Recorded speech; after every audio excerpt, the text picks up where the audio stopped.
हाँ तो राम राम सारे भैया ने आज आपका एक बार फिर तो स्वागत है आपके अपने YouTube channel Arun manual classes पे। तो आज आप ही कराएंगे हिस्ट्री।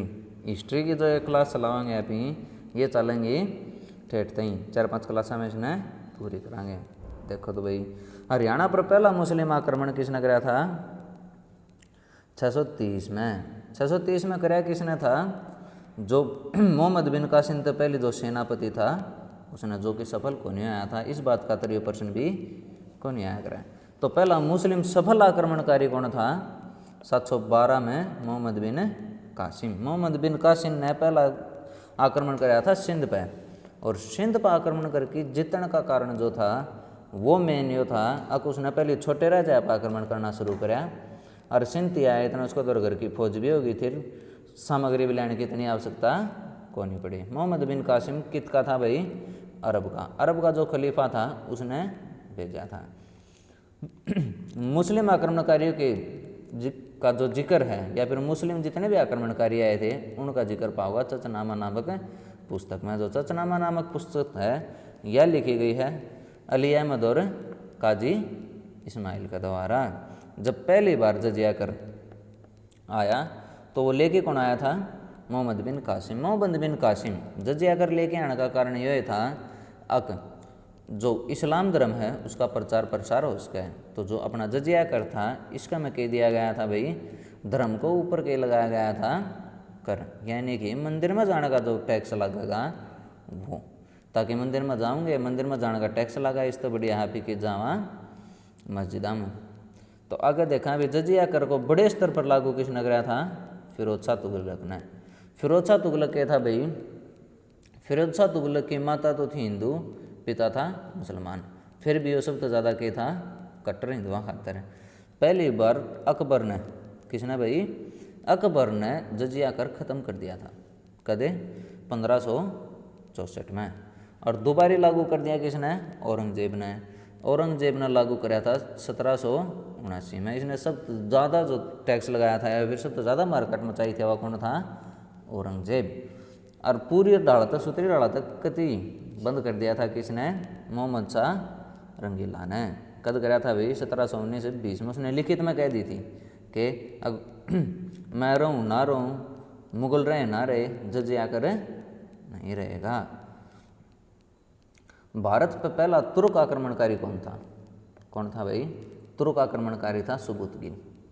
सुबुतगिन कौन था भाई? तुर्की की स्थापना करी थी अल्पतगिन ने। अल्पतगिन का दास और दामाद कौन था? सुबुतगिन। सुबुतगिन ने पहली बार आक्रमण कराया था जो कि तुर्क का था। किसको ऊपर? भारत को ऊपर। मोहम्मद गजनबी का जो पिता था उसका नाम क्या था? सुबुतगिन। और वो ये पहला तुर्क आक्रमणकारी था। मोहम्मद गजनबी पहला तुर्क आक्रमणकारी कौन था? तो मोहम्मद गजनबी 997 ईस्वी में गजनी का शासक बने। 1001 से लेकिन 1027 में मोहम्मद गजनबी ने भारत पर कुल 17 बार आक्रमण किए। कितने बार आक्रमण करे भाई? 17 बार, और एक बार भी नहीं आ रहा। तो पहला आक्रमण 1000 में कराया था। कद कराया था? 1000 में। इस आक्रमण का कोई रिजल्ट कौन निकला था? आ रहा है इसमें भी कौन था, लेकिन इसका कोई रिजल्ट कौन निकला था? ना तो आ रहा था ना जीता था। तो ये पढ़ाएंगे आप किसके बारे में? मोहम्मद गजनबी के बारे में। मोहम्मद गजनबी ने पहला आक्रमण कराया 1001 में बेंद पर। किसके ऊपर आक्रमण कराया भाई? बेंद पर। जो पहला आक्रमण का जिक्र आ तो 1001 में बेंद के ऊपर कराया था, जो जीत्या भी था। और जो पहला आक्रमण किसके विरुद्ध था? मूर्ति पूजा के विरुद्ध, या फिर मंदिर जो लूटपाट करनी शुरू करी थी वह 1008 में करनी शुरू करी थी। और वो कित करी थी? नगरकोट में। कित भाई? नगरकोट। नगरकोट को ऊपर इसने पहली बार आक्रमण कराया जी, तो मंदिर का आक्रमण कराया। और मंदिर में पहली क्या होया करता भाई? सबसे ज़्यादा जो रुपये होया कर दे वो कितने होया कर दे? मंदिर में, क्योंकि सोने की मूर्ति होया कर दी, हीरे जवाहरात होया कर दे। तो उसने सोचा कि एक पूरा गांव न लूटो, उससे बढ़िया एक मंदिर न लूट लें। तो उसका मकसद ये था धन दौलत लूटना। उसने धर्म तो कोई मतलब कौन था दुनियादारी से। ठीक है। फिर 1014 में उसने आक्रमण कराया था कितने? थानेसर पर। थानेसर तक चक्कर स्वामी महाराज की मूर्ति लेके ले गया था भाई। वो चक्कर स्वामी महाराज की मूर्ति ले गया और वह तोड़वा के कित लगवा दी मक्का मदीना की सीढ़ियाँ पर। यह दिखाने खातर तारा भगवान हमारा भगवान का पायाम है। ठीक। चक्कर स्वामी महाराज कौन था इसके बात आवे तो चक्कर स्वामी महाराज हरियाणा में दो ही प्रसिद्ध हैं। एक तो कौन है? कृष्ण, और दूसरा विष्णु। विष्णु का अवतार था कृष्ण, तो चाहे कृष्ण आ जाओ चाहे विष्णु आ जाओ, दोनों का मतलब एक और। जो भी ऑप्शन मान लें कि भाई चक्र स्वामी महाराज की जिस मूर्ति तुड़वा के ले गया था वो कौन था। ठीक है भाई। मूर्ति भंजक की उपाधि उसने कद्दी की मिली थी 1014 क्योंकि जो चक्र स्वामी महाराज की मूर्ति थी वह तुड़वा दी थी। 1025 में इसने आक्रमण करा सोमनाथ का मंदिर पर। ठीक है भाई। जो सोमनाथ का मंदिर है अपना, उसने अगर आप ध्यान से देखा तो जो अपना भारत है इसके हिसाब से चक्कर स्वामी महाराज का ये जो सोमनाथ का मंदिर है ये गुजरात और राजस्थान का बॉर्डर के ऊपर पड़ा है। ठीक है भाई। गुजरात और राजस्थान का बॉर्डर के ऊपर है। ये इतना बड़ा मंदिर था कि इसका में 60,000 तो ऊपर कौन थे भाई, महाराज बैठे थे उसका में। ठीक है भाई। जो कि मोहम्मद गजनबी की सेना के जो सैनिक थे उन तो सारे हथबारे पड़े थे। जिस तरह सोमनाथ का मंदिर अगर तोड़ने की बात करा रही हो तो सोमनाथ का मंदिर का जो दरवाज़ा था वो इतना मजबूत था, कम से कम 3 पैर लग जाए उस मंदिर का जो सिर्फ दरवाज़ा तोड़ने में। और उससे 3 पैर का मैं गुजरात की और राजस्थान की सेना आ ले यार। ठीक है। तो उसने क्या कराया कि भाई एक बामण आपकन कराया और उसने अंदर तो दरवाज़ा खुलवा दिया। जिस तरह ये भीतर बढ़ा उसने देखा कि भाई इतने सारे बामण हैं ये तो पसार देंगे, लेकिन सारे के सारे बामण छाता पर चढ़ गए। उन्होंने कही कि जो शिव जी बोला हो अपना आप देख लेगा और ओम नमः शिवाय करने लगे। तो जिस तरह वो भीतर बढ़ा तो सोमनाथ का मंदिर में क्या था, एक बड़ी ये शिवलिंग एक कमरा माने और वह हवा में उड़ना गिरी। तो यह देख दिए एक बार तो गजनबी भी डर गया, आगे बोला तो सच्ची आ गए तो पसारेगा। तो उसने क्या कराया, 2 सैनिका थी क्या कराया, ऑर्डर दिया कि एक बल की दीवार तोड़ दो कमरे की। जिस तरह एक बल की दीवार टूटी वह जो शिवलिंग थी वह दूसरी दीवार का जाज पी। इतना मैं समझ गया गजनबी अकियो तो क्या करा क्या है कि मैं कौन चुमक का प्रयोग करके हवा में उड़ा रखे चौकर दोनों दीवार हम की है लो है। तो जो अड़त लूट के ले गया था 300 ऊँटा पर लाद के ले गया था कि सोना, इतना सोना था सोमनाथ का मंदिर में। तो रात की रात नहीं लिकड़ना था उसने, इससे पहले कि गुजरात की और राजस्थान की सेना आ जाए। तो उसने क्या कराया कि भाई रातों रात लिकड़ा तो आड़क हरियाणा का की लिकड़ना गया। तो हरियाणा में उस टाइम के ऊपर जंगली इलाके थे तो जंगल में जाना आया था। तो जंगला में के जाती रहा करती जाटा की उसने क्या कराया भाई सीधी लड़न की तो उनकी बात ही को नहीं, इतनी बड़ी सेना कौन थी उन दौरान। तो जो 300 लाइन में उठ चलेंगे तो घनी लंबी लाइन में जाएगी गेल तो 3-4 ऊँटा का इलाज कर दी, फिर 3-4 ऊँटा का इलाज कर दी, न्यू कर दिया। नहीं देखा कि भाई 30 ऊँट बचे थे, गलती सारे ऊँट तो जा लिए। तो उन्होंने देखा तो इब गजनबी की इतनी गुदड़ी को नहीं को उल्टा आक्रमण कर दे क्योंकि उसका दौरे सैनिक इतने कौन बच रहे। तो वो सीधा चल गया। तो उसका जो अंतिम आक्रमण था 1027 में जो उसका अंतिम आक्रमण था वो किसका विरुद्ध था, जाटों के विरुद्ध। क्योंकि वो इस बात की खुंद खाई बैठा था अगर भाई मैं हार को कर गया। उसने उल्टा आक्रमण किया, वो जीत तो गया लेकिन उसका एक तीर लग गया जो जहरीला था, उसने 1030 का में उसकी मृत्यु होगी उसे तीर का जहर का कारण। ठीक है।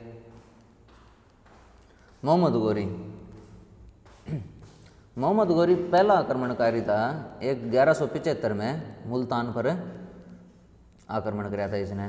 ठीक है भाई। मोहम्मद गौरी ने मुल्तान के ऊपर आक्रमण कराया तो पहला 1175 में। ठीक है भाई। 1173 में गौर का राजा बनाया था और 1175 में मुल्तान के ऊपर आक्रमण कर दिया। 1178 में गुजरात पर आक्रमण कराया और वो पूरी तरह हार गया। क्यों? क्योंकि गौरी ने अपने इतिहास में पढ़ रखा था कि तुर्क का रहने वाला एक छोटा है एरिया था। इसने शुरू तो पढ़ रखा है भी भारत तो इतनी कमज़ोर शासक हैं, महमूद गजनबी ने 17 बार आक्रमण कराया और एक बार भी को नहीं आ रहा। और जो भीमद्वित्य गुजरात का जो राजा था वो भरा बैठा था कोई बार का आक्रमणकारी आवा है और मैं उसका इलाज करूं। तो महमूद गौरी का एक वो था रचनाकार था, उन्होंने बोला कि आप कह रहे एक काम कराएंगे, आप ही इतिहास बढ़िया बनावाएंगे। ऊपर तो आक्रमण सब ने कराया है और सब जीते हैं, तो आप नया इतिहास बना दें कि आप समुद्र का रास्ता चला। समुद्र का रास्ता तो आऊँगे तो कित उतरेंगे गुजरात में। गुजरात में उतर दिए यो हिसाब से तैयारी मारना गया है कि आप जावांगे जीत जावांगे लूट लेवांगे। और ये भरे बैठे हैं भीमद्वित्य जो है वो भरा बैठा है कि इलाज करना है करना। तो बुरी तरह तो हार गया कौन है, महमूद गौरी। ईब गौरी आधा ज़्यादा सेना ले आया था, उस चक्कर में गौर के ऊपर भी क्या हो गया, कब्जा हो गया। ना तो आड़े जीत मिली ना उल्टा जान जोगा रहा। ठीक है, तो ये दोनों बल तो फंस गया, तो आड़े छोटे मोटे आक्रमण करी गया। फिर इसने तराइन का प्रथम युद्ध कराया कद 1191। कद कराया भाई 1191, जो कि गौरी और पृथ्वीराज चौहान के बीच आया था। ठीक है, तराइन करनाल में एक जगह है, तो उसको ऊपर के हिसाब किताब था 3 किलोमीटर लंबा मैदान जो कि बिल्कुल साफ है। फिर आड़ा जंगल जो कि पृथ्वीराज चौहान की सेना जिस साइड था होगी, और जिस साइड तो गौरी आना रहा 3 किलोमीटर लंबा मैदान, और उस मैदान में भी 20-20 फुट डूंगे के कुआ रखे हैं खड्डे। ठीक है भाई, एक तो सीधे तीर लागेंगे, ऊपर तो खड्डे में गल जाएंगे। तो इस चक्कर का मैं ये जंगल में थे जांडी के गलान लूगी, तीर मारी उल्टे लुग गए, लेकिन ये क्या पड़े। ठीक है, तो ये एक तरफा हार गया। कौन? महमूद गौरी। तो गौरी उल्टा कोनी हवार। पृथ्वीराज चौहान ने का जो कवि था वो कौन था? चंद्रबरदाई।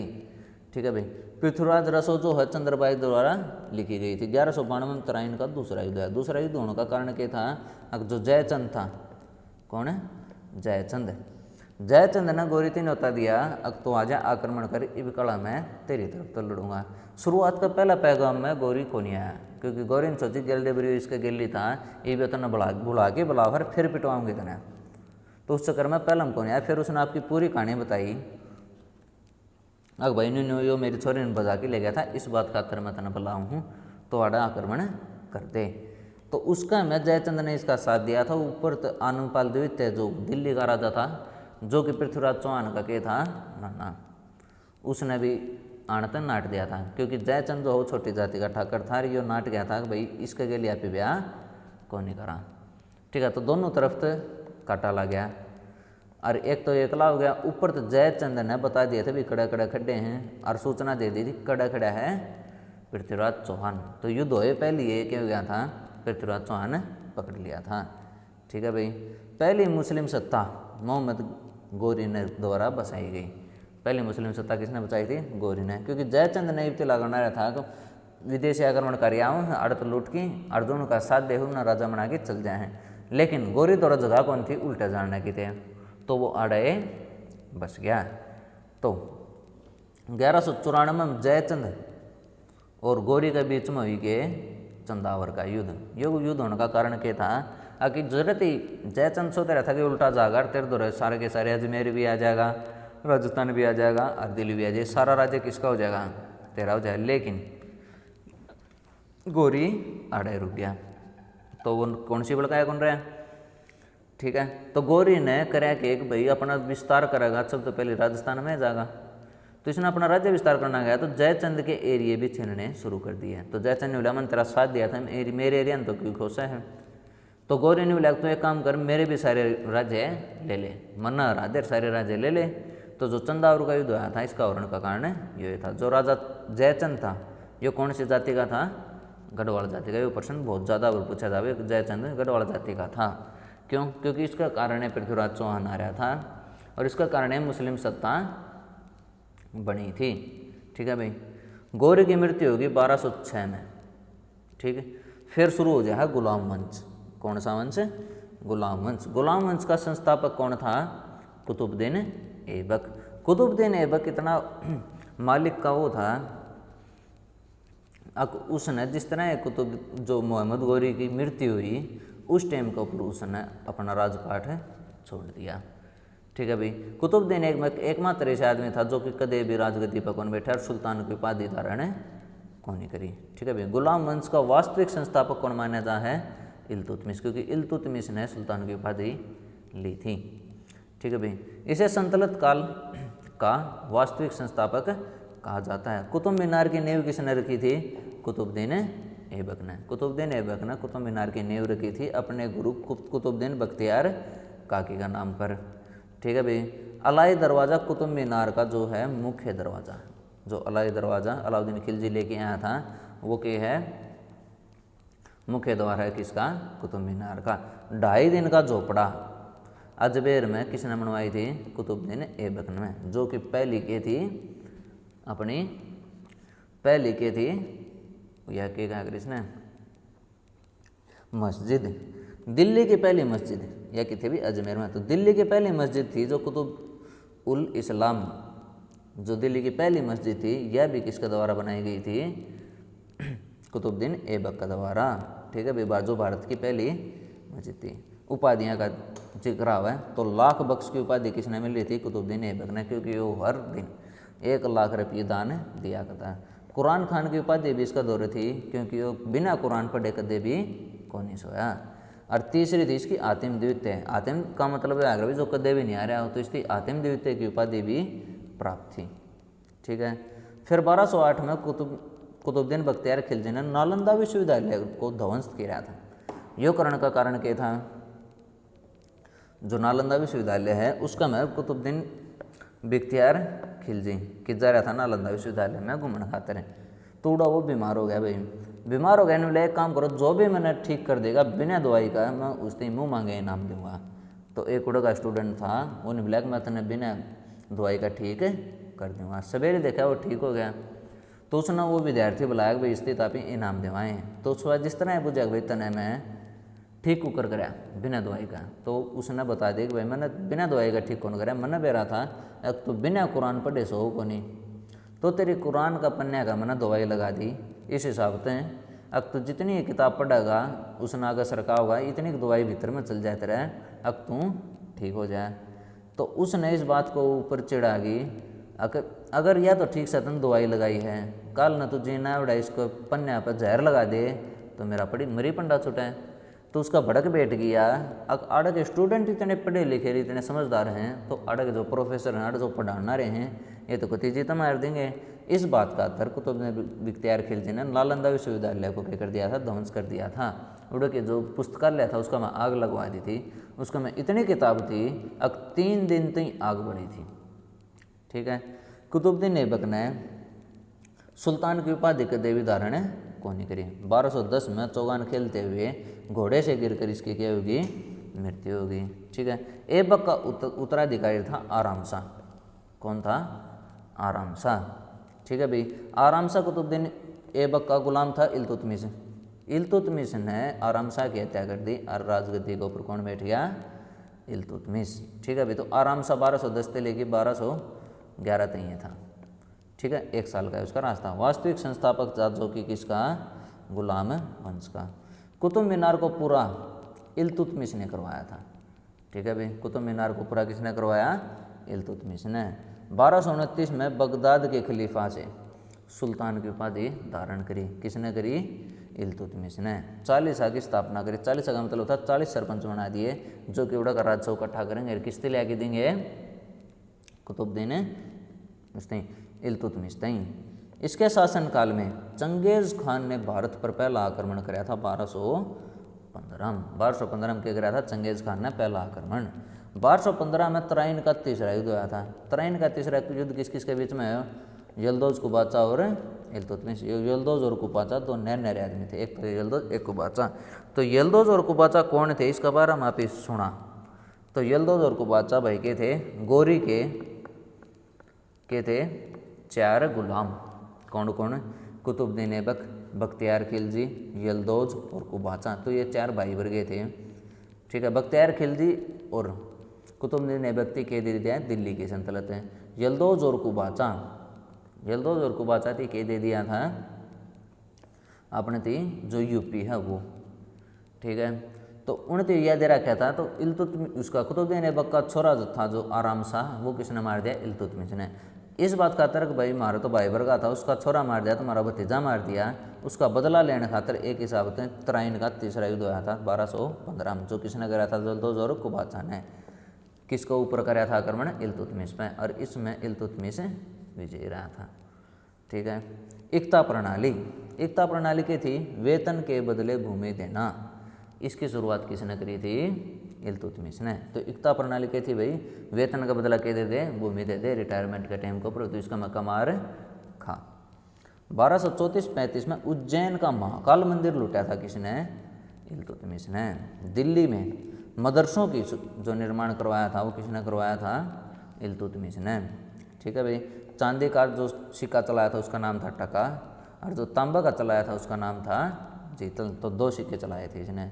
1236 में, कद भाई 1236 में दिल्ली के पहले सुल्तान की क्या होगी, मृत्यु होगी। ठीक है भाई। फिर आए रुकनुद्दीन फिरोज। रुकनुद्दीन फिरोज एक ऐसा राजा था, इतना अयोग्य था, अब 40 आना मारण तक ये कर दी थी, नाट दी थी। तो जो रुकनुद्दीन फिरोज था, ये 40 आने नाटने का ऊपर के कौन बनाया था, राजा कौन बनाया था। प्रश्न आएगा भी 40 आने किसे राजा मानने से इनकार कर दिया था, रुकनुद्दीन फिरोज को। रजिया सुल्तान इल्तुतमिश की बेटी थी, और जो 40 है उसकी सहमति तो कौन बन गई थी, रानी रजिया सुल्तान। ठीक है भाई। रजिया सुल्तान की शादी किसके के लिए हुई थी भाई, अल्तुनिया से। अल्तुनिया से शादी करके वापस आना रही थी। ठीक है भाई। तो उसी टाइम के ऊपर उसकी क्या हुई थी, मृत्यु हुई थी। वह क्यों हुई थी अभी देखेंगे। अभी रजिया सुल्तान का महिला होना ही उसके पतन का कारण था। यह बात की ये शब्द किसने कही थे, मिन्हाज ने। किसने भाई, मिन्हाज है सिराज या फिर मिन्हाज ने। मिन्हाज ने क्या कही थी कि रजिया सुल्तान का महिला होना ही उसके पतन का कारण था। वो अयोग्य कौन थी। तो रजिया सुल्तान का मकबरा कित है, कैथल में, क्योंकि कैथल में यह बात कही जा है। कैथल का में वो उल्टे नहीं, कैथल का में पूछे थे उस टाइम को ऊपर किसने आक्रमण कर दिया था, लुटेरा ने आक्रमण कर दिया, रजिया सुल्तान और अल्तुनिया को मार दिया। तो रजिया सुल्तान की मकबरा भी किते है, कैथल में। दिल्ली सल्तनत की पहली महिला शासिका या फिर अंतिम महिला शासिका भी कैस कहाँ कौन थी, अपनी रजिया सुल्तान। फिर आ जाए इसका छोटा भाई बैराम शाह। कौन, बैराम शाह। बैराम शाह ने नायब मामलिकात का गठन करा। नायब मामलिकात का मतलब था बॉडीगार्ड। तो बॉडीगार्ड पद का गठन किसने कराया था, बैराम शाह ने। यार इसका तो इतना इंपॉर्टेंट है बस। फिर आ जाए नसरुद्दीन महमूद। तो बैराम शाह जो है ये हटवा दिया था किसने, बलबन ने। किसने हटवाया था, बलबन ने षड्यंत्र करके हटवा दिया था। क्योंकि बलबन ने न इससे कही तो मेरी छोरी तो ब्याह कर ले, यूँ नाट गया। क्योंकि इसने नहीं सोची थी कि इसने आप ही इसका गल छोरी का ब्याह करवा देंगे, बाद का मैं सारी सत्ता किसका हाथ में आ जाएगी, बलबन का। ठीक है भाई। नसरुद्दीन मोहम्मद गेल की बलबन ने आपकी छोरी का ब्याह कर दिया और ये उठा के राजा कौन बना दिया, नसरुद्दीन महमूद। ये 1240 से लेकर 1265 तक की इसने कराया था राज। बलबन की सहायता से, किसने भाई, बलबन की सहायता से नसरुद्दीन महमूद राजा बनाया था।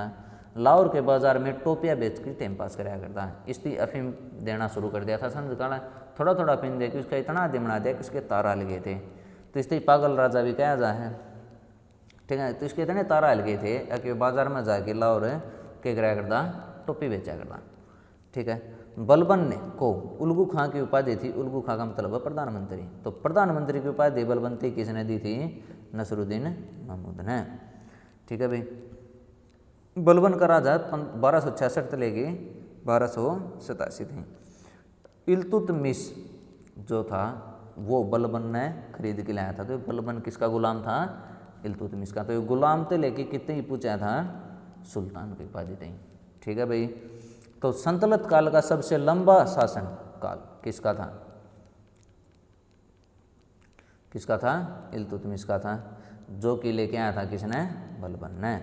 40 साल की शुरुआत किसने करी थी, इल्तुतमिश ने। लो एवं रक्त की नीति बलबन ने अपनाई थी। लो एवं रक्त की नीति का जिक्र हुआ है। तो लो एवं रक्त की नीति किसने बनवाई थी, बलबन ने। किसके खिलाफ अपनाई थी, मेवातियों के विरुद्ध। तो मेवातियों ने विद्रोह करा क्या था उस टाइम को ऊपर, बलबन ने आपका छोरा भेजा उड़। उस विद्रोह ने दबाते हुए बलबन का छोरा मेवातियों ने पसार दिया। वो उड़ा मर गया तो उसका दिमाग के तार हल गए और उसने लो रक्त की नीति अपना दी, यानी कि सारे के सारे काट दिए। माफ़ी का कोई चक्कर नहीं, जो भी फंसा उसने पसारते हो। ठीक है। विश्व में लो एवं रक्त की नीति किसने बनाई, नीति अपनाई थी, बिस्मार्क ने। किसने अपनाई थी, बिस्मार्क ने। बलबन ने स्वयं को जिले-इलाई का, जिले-इलाई का मतलब था भगवान, यानी कि जो राजा है वो एक ही है भगवान। सिजदा और पाबोस की प्रणाली शुरुआत कर दी। सिजदा और पाबोस क्या आग्रह, झुके प्रणाम सागुन क्या आग्रह हैं वो। अगर मैं तो भगवान हूँ, मेरे कन कड़ करके कौन चला, मेरे कन झुक ही आना है।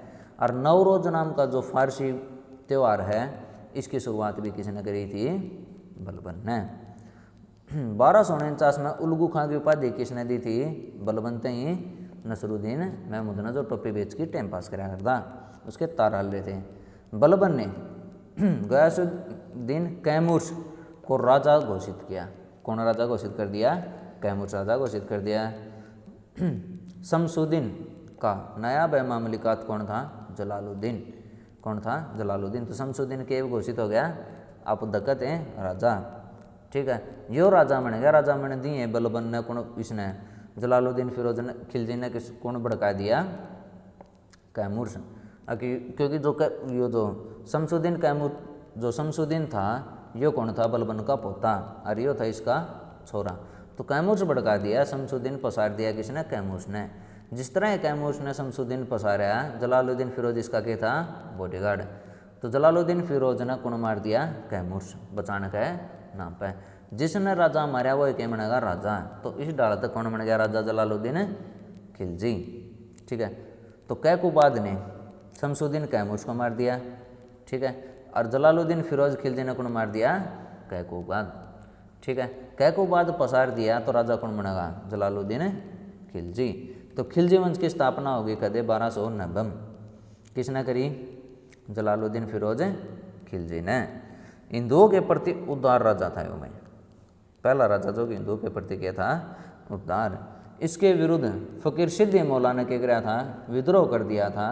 तो इस बात का तरह सिद्दी मौला हाथी का पाया नीचे कुचलवा दिया था। किसने? इसने जलालुद्दीन फिरोज खिलजी ने। कड़ा मानिकपुर में 1296 में अलाउद्दीन खिलजी ने यो मार दिया। कौन मार दिया? जलालुद्दीन खिलजी। जलालुद्दीन खिलजी का भतीजा था कौन? अलाउद्दीन खिलजी, जो कि इसका दामाद भी था। ठीक है, तो कड़ा मानिकपुर का उस टाइम को ऊपर अलाउद्दीन खिलजी के था बना रखा था राजा। तो उड़े चाह रहा था कौन है? जलालुद्दीन फिरोज खिलजी बुला लिया था उड़े, और उड़े अलाउद्दीन खिलजी ने पसार दिया। और यह बात कही अगर बूढ़े नहीं बदलेंगे तो नई सत्ता या फिर नया दिमाग का राजा कुकरा हुआ। ठीक है, फिर आ जाए अलाउद्दीन खिलजी। अलाउद्दीन खिलजी 1296 लेके 1316 थी, लगते 20 साल के करा राज करा। बचपन का नाम था अली। ठीक है, स्थायी सेना रखने वाला पहला राजा था, यानी कि यो एक मात्र आदमी था जिसने शुरुआत करी थी स्थायी सेना की। इससे पहले सेना का यह करता कि जिस तरह युद्ध की स्थिति होगी उन आदमियों ने इकट्ठे कर लो जो कि सेना में हैं, और उड़ा लूटपाट का में जो भी रुपया आया है उसका 1/10 भाग तो रखेगा कौन है? राजा। और 9/10 भाग जो है वो कौन रखेगी? सेना, जो वापस में बांट लेगी। तो उनकी कोई भी किसी प्रकार की कौन दी जाया करती? रुपये कौन दिया जाया करते? तिनखा कौन दी जाया करती? तो जो लूट का माल था उसी में हिस्सा होया करता। तो इसने क्या करा? सिकंदर सानी की उपाधि प्राप्त कर ली, क्योंकि इसने सारी जिंदगी सिर्फ व सिर्फ युद्ध लड़े। अमीर खुसरो इसका दरबारी कवि था। जो एकमात्र आदमी था अमीर खुसरो जिसने 8 राजाओं के दरबार में काम किया था। तबले का आविष्कार किसने कराया था? अमीर खुसरो ने। बचपन का नाम था मोहम्मद हसन। किसका? अमीर खुसरो का। अमीर खुसरो का बचपन का नाम क्या था? मोहम्मद हसन। लैला मजनू और तुगलकनामा की रचना किसने करी थी? अमीर खुसरो ने। अमीर खुसरो 8 राजाओं के दरबार में रह चुका था। ठीक है, दक्षिणी विजय के लिए मलिक कफूर भेज दिया भाई। कौन भेज दिया? मलिक कफूर। कित भेज दिया? दक्षिण विजय खातिर। दक्षिण में कोई कौन जाया करता? जो उत्तरी राजा थे वो कोई भी दक्षिण में कौन जाया करता? दिल्ली सल्तनत का कोई भी आदमी दक्षिण में कौन जाया करता। मलिक कफूर ने को 1000 दिनारी कहा जाता था। क्या कहा करते? 1000 दिनारी। ठीक है, दक्षिणी विजय के बाद मलिक कफूर को अगला उत्तराधिकारी घोषित कर दिया। अलाई दरवाज़ा, श्री का किला, 1000 खंबा महल, हौज खास और खिलजी किसने बनवाए थे? अलाउद्दीन खिलजी ने। बाजार के नियम इसका टाइम को ऊपर शब्द कर रहे थे। बाजार के नियम का क्या था भाई? अगर कोई भी बेईमानी कराए या फिर 100 ग्राम भी कम तोला तो 100 ग्राम मांस काट लिया करता। कौन है? अलाउद्दीन खिलजी। बरीद तथा गुप्तचर की नियुक्ति कर दी थी। जो गुप्तचर आया करते उनकी नियुक्ति किसने करी थी? अलाउद्दीन खिलजी ने। परवाना नवीस जो अधिकारी परमिट जारी करता था यो पद भी नया बना दिया था। गढ़ी एवं चरीकर। गढ़ी एवं चरीकर का मतलब क्या था? जो घर बनाने खातर था गढ़ी कर, और चराई कर था जो कि लोग चरान जाया करते भैंसन उसका ऊपर, जो सरकारी ज़मीन का ऊपर चरा के आया करते उसका तर तो चराई कर था। और गढ़ी कर का मतलब था घर को ऊपर टैक्स, जो घर बना होगा उसको ऊपर के टैक्स। भूराजस्व दर इसके टाइम को में सबसे ज़्यादा थी, जितना भी वो हो उसका आधा किस्ती दे दो राजा थे। 1302 में चित्तौड़ को जीतने गया था। 1302 में क्या कराया था? चित्तौड़ को जीतने गया था। पद्मावती वाली फिल्म सबने देखी होगी, तो सबने विराट चित्तौड़गढ़ के माहौल था। दिल्ली में हाजी मौला ने विद्रोह किया था इसका टेम के ऊपर। इसका टेम के ऊपर किसने कराया था? दिल्ली में हाजी मौला ने। सैनिकों का उल्या लिखने और घोड़ा दागने की प्रथा भी किसने चलाई थी? इसने। यानी कि घोड़ा दागने का मतलब यह था घोड़ों का मोर मार दिया कर दिया, सेना का घोड़ा है। उल्या लिखने मतलब एक उनकी वर्दी दे दी थी, ठीक है। फिर आ जाए हम मुबारक खिलजी। कौन? मुबारक खिलजी। 1316 से लेकर 1320 तक 4 साल राज करा। खुद को खलीफा घोषित करने वाला एकमात्र राजा कौन था? मुबारक खिलजी। बिना कपड़ों के दरबार में आ जाता था और खुसरो खां ने मुबारक खिलजी को मार डाला। किसने मार डाला भाई? खुसरो खां ने। खुसरो खां निजामुद्दीन औलिया का शिष्य था, ठीक है। और गाजी मलिक ने खुसरो खां को मार डाला। गाजी मलिक ने कौन मार दिया? खुसरो खां। और गाजी मलिक गयासुद्दीन तुगलक के नाम से किस वंश की स्थापना कर दी? तुगलक वंश की। तो तुगलक वंश से शुरुआत करांगे आप ही अगली क्लास में, ठीक है भाई। संतलत काल क्या हो जाएगी? अगली क्लास में क्या हो जाएगा? खत्म हो जाएगा। धन्यवाद। तो देखते रहिए भाई, 5 क्लास हम आप हिस्ट्री न क्या कर देंगे? खत्म कर देंगे, क्योंकि अपने डी ग्रुप का टाइम बहुत कम है। धन्यवाद भाई।